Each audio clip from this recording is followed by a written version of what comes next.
In this video, I will show you how to install updates using the command line in Ubuntu. Let's begin. First, open your terminal. You can do this by pressing Ctrl, Alt and T together, or you can search for terminal in your applications. Now we will check for updates. To do that, type the command sudo aptupdate, then press Enter. It will ask for your password. Type your password and press Enter again. This command checks for any new updates available for your system. Once the check is complete, we are ready to install the updates.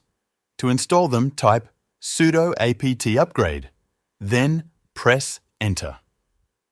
You may be asked to confirm. If it asks you, just press Y and then press Enter. The updates will now start installing. This may take a few minutes depending on your system. If you want to perform a more complete upgrade, including system components, you can use this command, sudo aptfullupgrade. It works the same way but includes more system-level updates. Once the process is done, your system is fully updated. That's it.